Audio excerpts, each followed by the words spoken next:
নজর রাখবো পরবর্তী সংবাদে।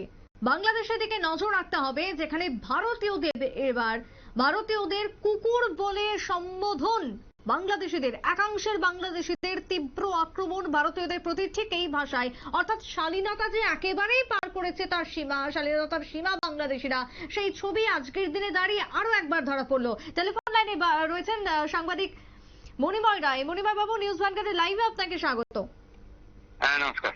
এই যে ভারতীয়দের আজকে কুকুর বলে সম্বোধন, প্রত্যেকটা দিন নতুন নতুন ছবি দেখছি, ভারতীয়দের প্রতি বিদ্বেষ যেন আরো বাড়ছে, তিক্ততা বাড়ছে দুই দেশের সম্পর্কের মধ্যে। কি বলবে, কোন দিকে যাচ্ছে এই সম্পর্ক?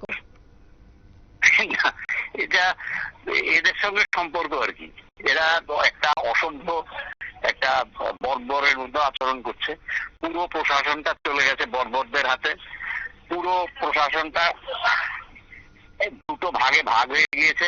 একটা ভাগে রয়েছে মানে সমস্ত অ্যান্টি সোশ্যালরা, অসামাজিক কার্যকলাপের সঙ্গে যুক্ত যারা, আরেকটার ভেতরে রয়েছে বর্বররা। এরা মিলেই এই ঘটনাগুলি করছে। তা না হলে এই রাষ্ট্রপ্রধানের দায়িত্বে যিনি আছেন আপাতত, তিনি একজন নোবেল প্রাইজ হোল্ডার। তিনি প্রথম দিন থেকে ভারতের জাতীয় পতাকা, তিনি তো লেখাপড়া জানেন বলে দাবি করেন। উনি তো জাতীয় পতাকা যখন মারিয়ে গেল তার সঙ্গে সঙ্গে ওনার নিন্দা করা উচিত ছিল। আমরা ওদের কাছে এটা কিছু আশাই করি না।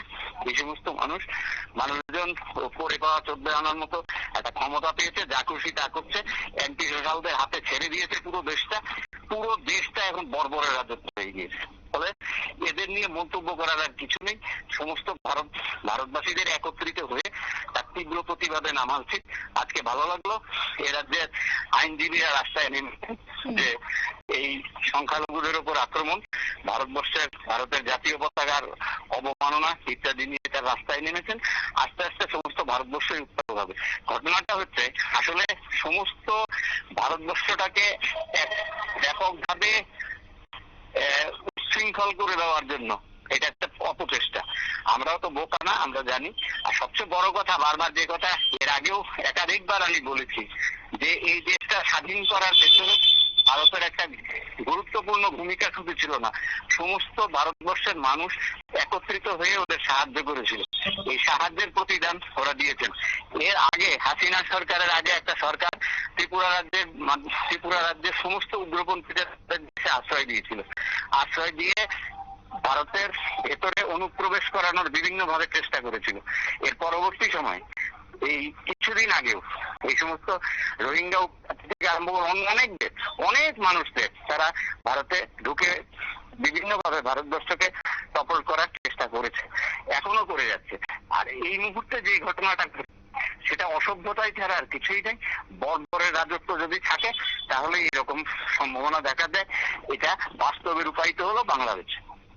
আজকে দিনভর আমরা দেখেছি ভারতের পক্ষ থেকে সকলেই সোচ্চার হয়েছে, যে হাসপাতালের সামনেও বিক্ষোভ দেখেছি, বেসরকারি হাসপাতালে।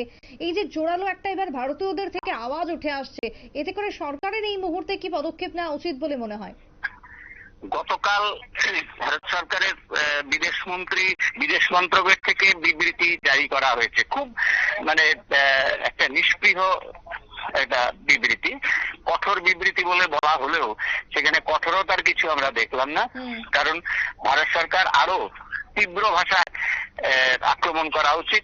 এই কারণে তীব্র ভাষায় আক্রমণ মানে ভাষাটা আমি তীব্র করতে বলছি। সেই জায়গায় ভারতের যে বিদেশ মন্ত্রকের যে ভূমিকা, এই ভূমিকা নিয়েও আমার ব্যক্তিগতভাবে আমার একটু ক্ষোভ রইল। এই কারণ ওখানে কোন এক ধর্মীয় নেতাকে যদি তার বিভিন্ন কার্যকলাপের জন্য গ্রেপ্তার করা হয়, সেটা তাদের আভ্যন্তরীণ বিষয় হবে। কিন্তু সেখানে যেভাবে ভারতের জাতীয় পতাকাকে অপমানিত করা হলো, সেই জাতীয় পতাকার ইস্যুতে নিশ্চিতভাবেই তীব্র থেকে তীব্র প্রতিবাদ করা উচিত। আর ভারতীয়দের কুকুর বলে সম্বোধন করা, এটা অবশ্যই নিন্দার ভাষা আমরা খুঁজে পাই না। স্বাভাবিকভাবে আমি যেটা বলতে চেষ্টা করছি, যারা এটা করেছেন বাংলাদেশের সমস্ত মানুষ এটার সঙ্গে যুক্ত আমি মনে করি না। যারা এটা করেছেন তারা সকালে উঠে আয়নায় যে ছবিটা দেখেছেন সেই ছবিটাই এঁকেছেন। স্বাভাবিকভাবে প্রতিনিয়ত তারা যে ছবিটা তাদের প্রশাসনের মাধ্যমে দেখেন সেটাই লিখেছেন। সুতরাং ভারতবাসীকে এত এত দুর্বল ভাবার কোনো কারণ নেই। আমরা তার তীব্র নিন্দা করছি। আর এই ধরনের ঘটনা যদি বাড়তে বাড়তে সেই আঘাত যদি ব্যাপকভাবে ওই দেশেই এসে পড়ে, তাহলে ওদের ভিক্ষে করা ছাড়া আর কোনো পথ থাকবে না। বেশ, ধন্যবাদ মণিময় দা আমাদের সাথে টেলিফোন লাইনে থাকার জন্য।